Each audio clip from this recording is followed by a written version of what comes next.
Dadako po tayo sa ating aralin.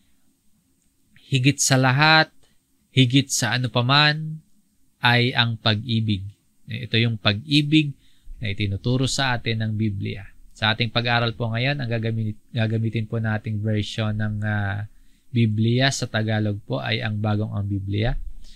At ang English version ay New American Standard Bible. Pagmamahal sa kapatid sa pananampalataya. Ang ating paksa ngayon, madalas nating mapag-aralan ito. Pamilyar ang marami dito at nalalaman ito ng mga mananampalataya. Yung tungkol sa pag-ibig, tungkol sa pag-ibig sa Diyos, at ito nga pong pag-ibig o pagmamahal sa kapwa mananampalataya. Marami po sa atin dito na naririto, maaaring makapagsabi at yung iba ay posibleng makapagpakita ng ebidensya na minamahal ang Diyos. And marami din sa atin dito gusto po yung kalagayan o nakakaranas tayo ng pagmamahal mula sa ibang tao. So, walang duda po, minamahal natin ang Diyos and gusto din po natin ang kalagayan na minamahal tayo ng iba. Pero ang tanong po, ako ba at ikaw din po ba ay nagpapatuloy na nagmamahal sa kapatid sa pananampalataya? Kapag ang tanong po ay mahal ba natin ang Diyos, madalas ang agad nating sagot diyan ay oo, mahal natin ang Diyos. Kapag ang tanong, kung gusto ba natin na minamahal tayo ng iba, ang madaling sagot din po dyan ay oo. Gusto natin, nararanasan natin na minamahal tayo ng iba. Pero paano po kung yung tanong sa atin ay ganito? Nagpapatuloy ba tayo na nagmamahal ng kapatid sa pananampalataya? Paano kung yung pinapakitaan natin ng pagmamahal, hindi nasusuklian yung pagmamahal natin? Nagpapatuloy ba tayo na nagmamahal ng kapatid sa pananampalataya? Paano kung yung ginagawa natin ng mabuti, na sa halip gawan din tayo ng mabuti, ginagawan pa tayo ng masama? Nagpapatuloy po ba tayo sa pagmamahal? Napakahirap magmahal. Maraming dahilan kaya mahirap ang magmahal. Maging sa pagmamahal sa kapatid sa pananampalataya. Nariyan na po yung natatakot tayo kasi baka abusuhin tayo. At nahihirapan din tayong magmahal kasi nananatili pa sa puso natin ang kasalanan at makasarili ang puso natin. Na kahit po mga believers na tayo ngayon, nauubusan o tila nasasagad yung puso natin. Mahirap po na sitwasyon ang magmahal ng kapwa kahit gustuhin pa natin. Parang nauubusan tayo ng dahilan para magmahal. Kaya mahirap ang sitwasyon ang magmahal ng kapwa. Kaya po, kailangan natin ang Diyos. Kailangan natin ang kanyang salita na sumisiyasat sa puso at sa isip natin, nagtutuwid at nagsasanay sa atin para talagang matutunan natin na mahalin ang bawat isa. So, kailangan natin ang Diyos, kailangan natin ang kanyang salita. At ito nga pong bahagi ng sulat ni Apostol Juan, ang mababasa natin sa mga talatang ito, madalas pag-ibig, madalas pagmamahal. Nais ni Apostol Juan na turuan niya yung kanyang mga sinulatan at turuan niya ang mga magbabasa ng sulat na ito na makumpirma kung sila ba at tayo ay tunay na umiibig at nakakakilala sa Diyos.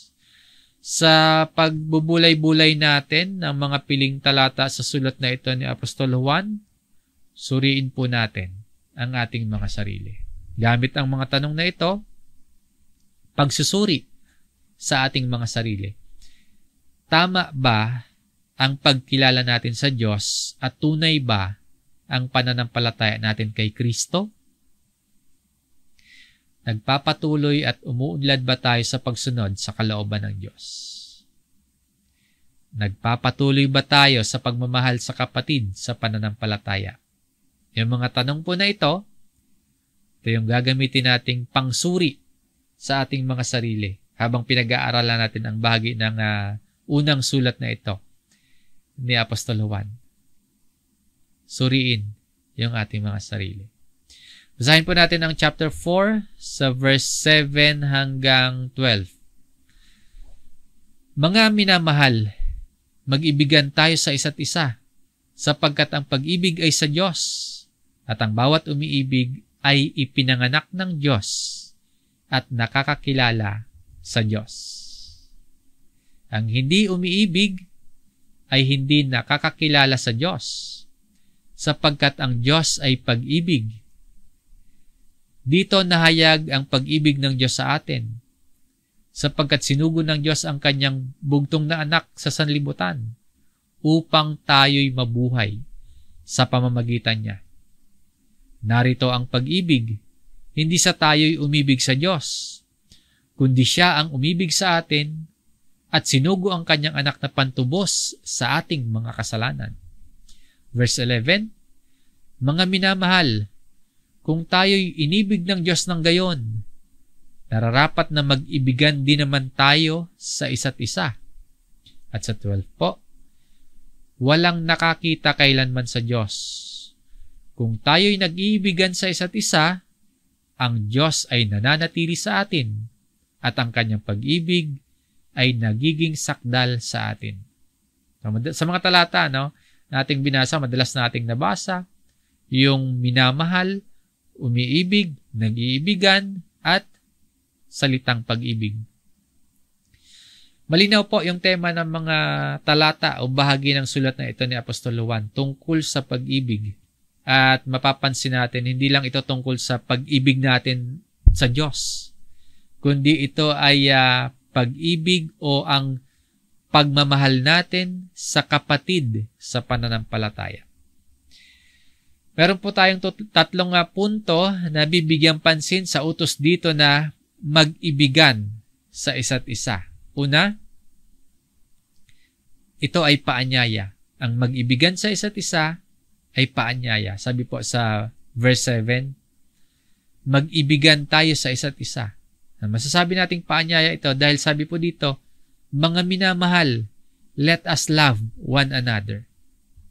Kalawa, bilang obligasyon. Ang mag-ibigan sa isa't isa ay isang obligasyon.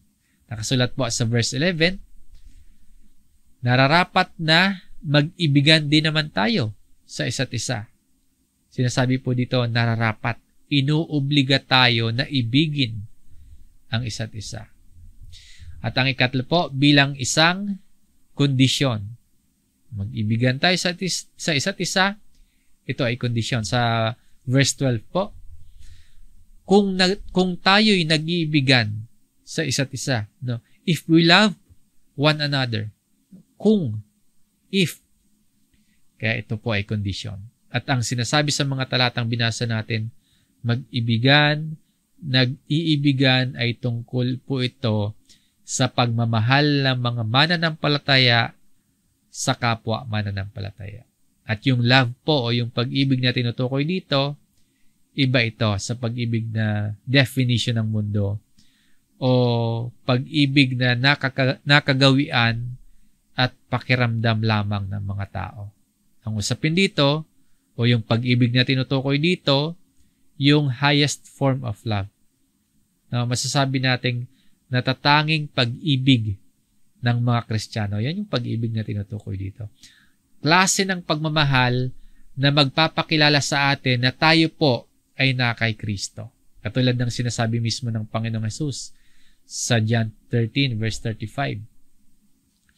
Sa pamamagitan nito ay makikilala ng lahat ng mga tao na kayo ay aking mga alagad kung kayo'y may pag-ibig sa isa't isa.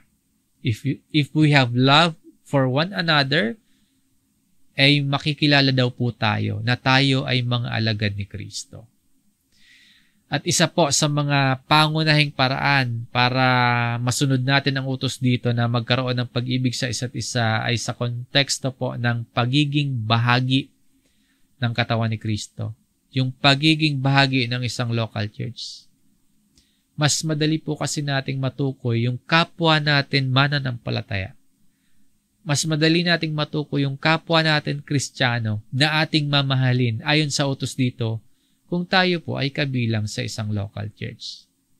Parang sinasabi sa atin na mga kapatid kay Kristo, mga bahagi ng believers in Jesus Christ the Lord congregations, mga elders, mga kapatid na aktibo sa ministry o kaya mga kapatid na hindi pa masyadong aktibo sa ministry o mga tagapagturo, mga matatagal na nating nakakasama sa kalipunan, maging yung mga matatagal nating hindi nakikita or yung mga kapatid natin na mahirap pakisamahan, mga kapatid na matampuhin, mga kapatid na masisigla, matitibay, mga kapatid na maunlad ang pananampalataya. O kaya, mga kapatid na mahina ang pananampalataya. Mga kapatid na matitigas ang ulo at puso. Sa lahat sa atin, lahat po tayo, sinasabi sa atin dito, mahalin natin ang isa't isa. Kung nakasubaybay ka naman po ngayon, at sa ngayon po ay wala kang kinabibilangang local church, nag-aanyaya po kami na maging bahagi ka po ng kalipunang ito o kaya ay mapabilang ka sa ibang biblically healthy, gospel at Bible-centered at mapagmahal na local church. Kung ikaw po ay nagiging parte at committed na bahagi ng isang local church, lalalim po ang pagsunod mo sa utos dito na ibigin, umahalin ang kapwa o kapatid sa pananampalataya. Kung ikaw po ay isang bahagi ng katawan ni Kristo, lalalim po ang pagsunod mo sa utos dito. Ang tanong na sasagutin natin sa pag-aaral natin ngayon sa mga pangunahing talatang ating binasa ay bakit natin mamahalin ang isa't isa? Bakit? Una, ang pagmamahal sa kapatid ay isang patunay na nakaranas tayo ng muling kapanganakan at kilala natin ang Diyos. Ang sasagutin natin ay bakit, no? Kasi marami tayong alam na practical na paraan kung paano mamahalin ang ating kapatid sa pananampalataya bilang utos sa atin. Pero yun nga, sa pag-aaral natin ngayon, ang sasagutin natin ay hindi lang yung paano, kundi yung tanong na bakit. Meron pong tatlong sagot na matatagpuan tayo. Ayan, yung sagot na sa bawat bahagi kung saan matatagpuan natin yung let us love one another o ibigin ang isa't isa ay ito yung sagot sa bakit natin mamahalin ang isa't isa. Mula sa sulat ni Apostol Juan sa chapter 4. So, number 1, ang pagmamahal sa kapatid ay isang patunay na nakaranas tayo ng muling kapanganakan at kilala natin ang Diyos. Number 2, ang pagmamahal sa kapatid ay bunga ng pag-ibig sa atin ng Diyos at ng ginawa para sa atin ng ating Panginoong Hesus. And number 3, ang pagmamahal sa kapatid ay patotoo na nananatili sa atin ang Diyos. Isa-isahin po natin yan. Sa verse 7 po, mga minamahal, mag-ibigan tayo sa isa't isa. Ito yung unang let us love one another.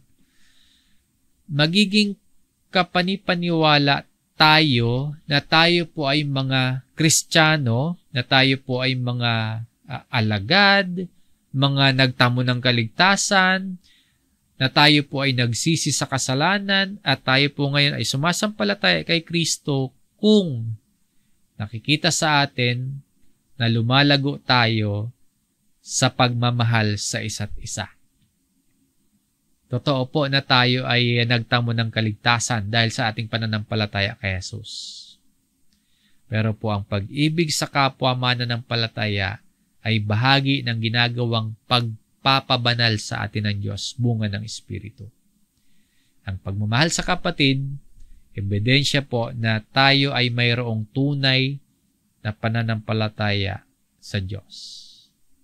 Kung sinasabi po natin na meron tayong faith, pero wala naman tayong pag-ibig, maaring masabi nating patay yung klase ng pananampalataya na yon. May paanyaya dito sa atin. Sa sulat na ito ni Apostol Juan, inaanyayahan tayo na mahalin natin ang isa't isa. Bakit daw po? Sapagkat ang pag-ibig ay sa Diyos. For love is from God. Dapat tayong magmahalan dahil ang pag-ibig ay sa Diyos. Galing sa Diyos. For love is from God.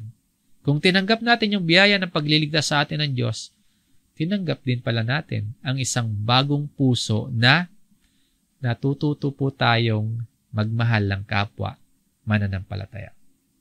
At ang sabi pa, at ang bawat umiibig ay ipinanganak ng Diyos at nakakakilala sa Diyos. Kung minamahal po natin pala ang bawat isa, ipinanganak tayo na tayo po ng mga dating patay dahil sa ating kasalanan, nakaranas ng muling kapanganakan. Kung minamahal natin ang ating kapatid, tayo ngayon ay may buhay dahil sa biyaya ng Diyos. So ayon dito, ipinanganak tayo ng Diyos kung umiibig tayo. Madaling sabihin na nakaranas na tayo ng muling kapanganakan, pero ang isang patunay po na tayo ay ipinanganak ng Diyos kung tayo po ay umiibig.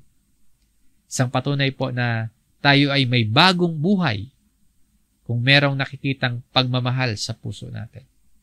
Madali kasing sabihin na nakikilala natin ang Diyos. Pero ano ba yung patunay natin? Ano ba yung ebidensya bukod sa sinasabi natin na kilala natin ang Diyos?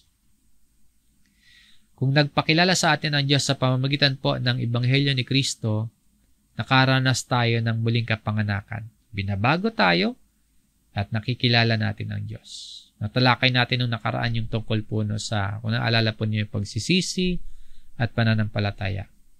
Kung naranasan, kung pinagdaanan po natin yun, yung pagsisisi at pananampalataya, ang resulta sa atin, bagong buhay, bagong puso, binabagong puso na patuloy na nangyayari at tuloy-tuloy na proseso ng pagbabago at pagkilala sa Diyos. Kung minamahal natin ang kapatid sa pananampalataya, nakaranas po tayo ng muling kapanganakan at kilala natin ang Diyos. Pero paano kung hindi tayo umiibig? Sa pagpapatuloy po ni Apostol Juan, ang hindi umiibig ay hindi nakakakilala sa Diyos. So kung hindi po tayo umiibig, kahit pasabihin natin na kilala natin ang Diyos, kahit ipagsigawan natin na kilala natin ang Diyos, na marami tayong alam sa Biblia, na magaling tayong mag-share ng mga verse sa social media, pero hindi naman tayo umiibig sa kapatid sa pananampalataya, hindi totoo na kilala natin ang Diyos. Bakit ganun po? Ayun dito, sapagkat ang Diyos ay pag-ibig. Kung sinasabi nating kilala natin ang Diyos, dapat alam natin na ang Diyos ay pag-ibig. Nalikas sa Diyos ang pag-ibig. Kung sinasabi natin na nakilala natin ang Diyos, so dapat alam natin na likas sa Diyos ang pag-ibig, na sa bawat panahon, sa lahat ng pagkakataon, at sa lahat ng gagawin ng Diyos, may pag-ibig. Kasi nga, ang Diyos ay pag-ibig, sapagkat ang Diyos ay pag-ibig.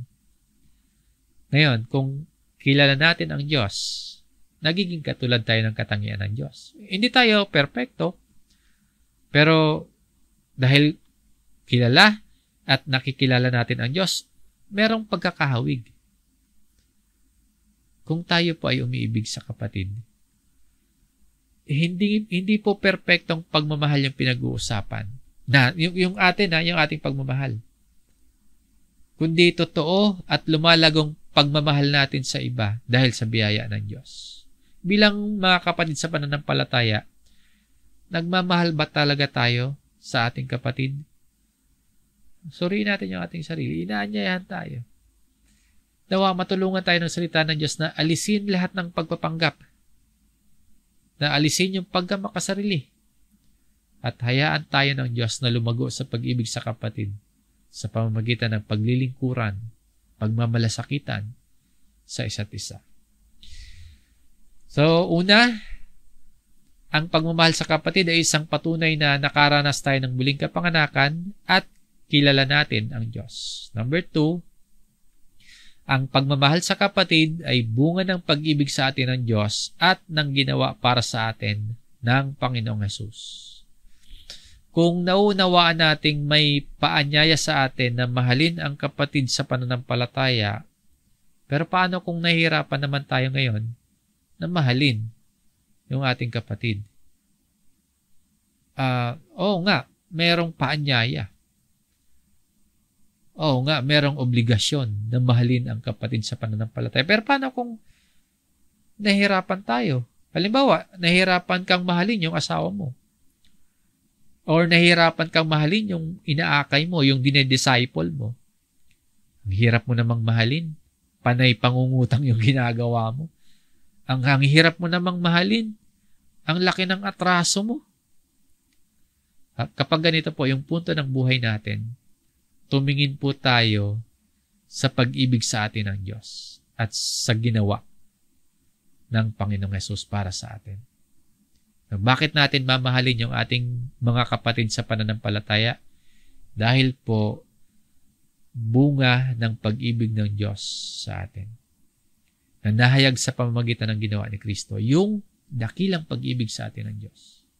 Ipinakita ng Amang Diyos yung kanyang pag-ibig sa atin sa pamamagitan po ng pagbibigay niya ng kanyang anak, alang-alang at para sa atin. Ito po ang isa pang dahilan kung bakit natin mamahalin ang ating kapatid sa pananampalataya. Basahin po natin ang verse 9. Dito nahayag ang pag-ibig ng Diyos sa atin. Hindi po nakatago yung pagmamahal ng Diyos sa atin. No? Nahayag ang pag-ibig ng Diyos sa atin. Sa pagdating po ni Kristo, nung tinanggap natin ang Panginoong Hesus, hayagang ipinadama sa atin ng Diyos ang kanyang pag-ibig sa atin. Now, kung sinasabi nating mahal natin ang ating mga kapatid, dapat po nakikita din sa atin yon. Kung nais malaman ng Diyos at nais maramdaman ng Diyos na tayo ay kanyang minamahal, inihayag niya yon sa pamagitan ng Panginoong Hesus.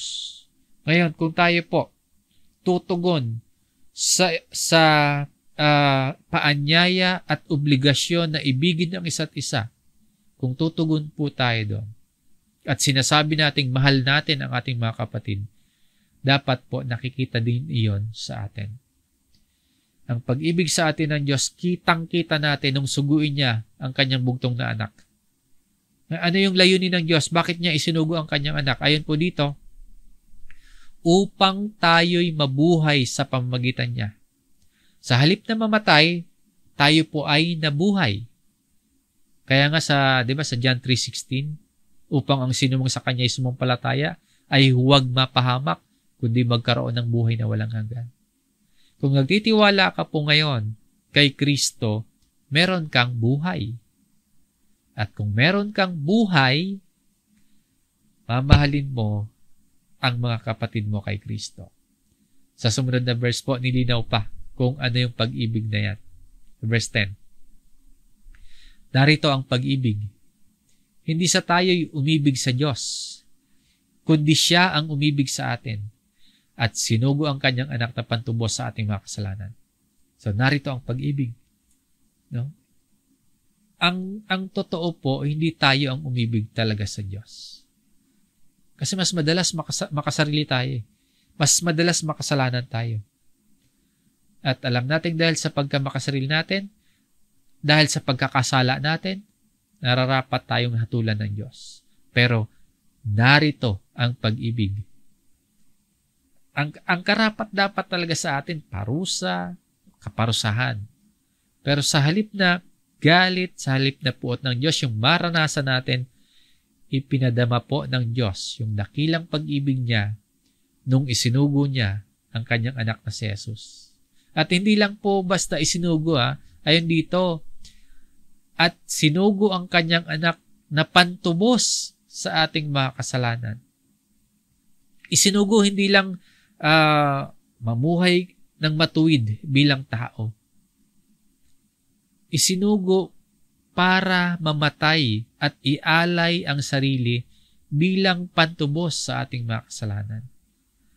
Grabing pag-ibig yan. Ang pantubos po, ihahandog ni Jesus yung kanyang sarili para pawiin yung galit ng Diyos sa atin. Dahil sa pag-ibig sa atin ng Diyos, nagsugo siya ng solusyon para pawiin yung kanyang galit. Kapag napawi yung galit niya, mapapasa atin pa yung biyaya ng kaligtasan. Yun ay sa pamamagitan ng kanyang anak na si Jesus. Again, hindi tayo kamahal-mahal ng Diyos. At kung tutuusin pa nga, deserving tayo sa parusa ng Diyos. Pero dahil kay Kristo, ang pag-ibig ng Diyos ay nasa atin. Natubos tayo sa ating mga kasalanan. Kung ganyan po na minahal tayo ng Diyos at kung ganyan ang pagpapadama at pagpapakita ng pagmamahal sa atin ng Diyos, obligado po na mahalin din natin ang iba tulad ng pagmamahal sa atin ng Diyos. Sabi po sa verse 11, mga minamahal, kung tayo'y inibig ng Diyos ng gayon, nararapat na mag-ibigan din naman tayo sa isa't isa. Paano tayo minahal ng Diyos? Ipinakita, ipinahayag yun ng Diyos, ipinadama ng Diyos yung kanyang pagmamahal sa atin nang isinugo niya ang kanyang anak na si Jesus. Isinugo niya bilang pantubos sa ating mga kasalanan. So yung ginawa ni Kristo sa krus, yun po yung lakas at motibasyon na kailangan natin para patuloy tayong magmahal sa kapwa. Kung nakikita natin ang hirap-hirap niyang mahalin, ang hirap-hirap mahalin ng kapatid na ito, ang hirap-hirap mahalin ng taong ito, tumingin tayo sa pagmamahal ng Diyos at sa ginawa ng ating Panginoong Hesus. Kung nahihirapan tayong magmahal ng iba, tumingin tayo sa pagmamahal sa atin ng Diyos at sa ginawa para sa atin ni Jesus. Alalahanin natin kung paano tayo minahal ng Diyos. Nahihirapan tayong mahalin ang iba? Tingnan ang Diyos. Minahal niya tayo kahit hindi tayo karapat-dapat. Bakit kung tayo yung magmamahal? Ang gusto natin karapat-dapat. Yung mga kaibig-ibig lang. Tayo, minahal tayo ng Diyos. Hindi tayo karapat-dapat. So, malinaw, minahal tayo ng Diyos, mahalin natin ang iba. Ano man yung natututunan natin sa Biblia, ano man ang natututunan natin sa Biblia, maaaring mabaliwala lahat kung hindi po tayo natututo at kung hindi tayo lumalago sa pagmamahal sa kapatid sa pananampalataya. Anumang knowledge, anumang kaalaman, anumang katuruan na nalaman natin sa Biblia, mababaliwala lahat yan kung hindi po tayo lumalago sa pagmamahal sa kapatid sa pananampalataya. Ito naman po ang ikatlong dahilan kung bakit dapat tayong magmahalan. May kinalaman ito sa patotoo natin. Number 3, ang pagmamahal sa kapatid ay patotoo na nananatili sa atin ang Diyos. Basahin natin muli yung verse 12. Walang nakakita kailanman sa Diyos. Totoo, ito, ang Diyos ay hindi makikita ng pisikal nating mga mata. Walang sino man sa atin ang may kakayahan na makita yung lubos na pagka-Diyos ng ating Ama. Ganun pa man, sinasabi dito ni Apostol Juan, bagamat wala pang nakakakita sa Diyos at walang makakakita sa Diyos, no? Pero po, kung nagmamahalan or kung nag-iibigan tayo, ang Diyos ay nananatili sa atin. Kung tayo ay nag-iibigan sa isa't isa, ang Diyos po ay nananatili sa atin. Hindi ito katulad sa verse 7 na isang paanyaya, yung love one another. O kaya doon sa verse 11 na obligasyon. Dito po sa verse 12 ay isang kondisyon. If we love one another. Ano raw yung mangyayari? Ano raw yung magiging resulta kung tayo'y nag-iibigan sa isa't isa? Kung tayo'y nag-iibigan sa isa't isa, ang Diyos ay nananatili sa atin. Ang Diyos ay kasama natin. Ang Diyos ay nananahan sa atin. So, hindi ba natin makita ang Diyos sa physical at sa pamamagitan ng ating naked eye? Hindi man natin makita, pero napapatunayan naman natin na merong Diyos. Ang pagmamahal sa kapatid po ay patotoo na nananatili sa atin ang Diyos.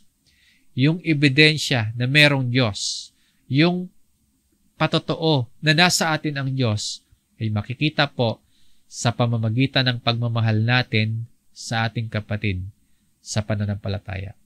At ang isa pa pong mangyayari kung nagmamahalan tayo sa isa't isa, at ang kanyang pag-ibig ay nagiging sakdal sa atin. Hindi dahil imperfect ang pag-ibig ng Diyos. Ang ibig sabihin nito, nalulubos yung layunin ng Diyos sa kanyang pagmamahal sa atin kapag yung pag-ibig niya sa atin ay nag-uumapaw na sa pag-ibig natin patungo sa iba. Kung nagmamahalan tayo sa isa't isa, nagbibigay tayo ng patotoo na meron tayong Diyos na sakdal na nagmahal sa atin. Sa pamamagitan po yon ng pagkasugo niya ng kanyang anak. Ang pagmamahal sa kapatid, patotoo na nananatili sa atin ng Diyos.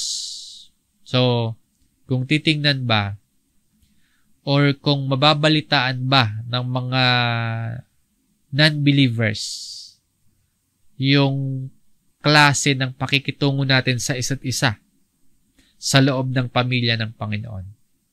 Kung titingnan nila yung klase ng relasyon natin na meron sa isa't isa, may ganyo kaya silang sumama sa atin? Or kapag nakita nila yung klase ng relasyon natin sa isa't isa,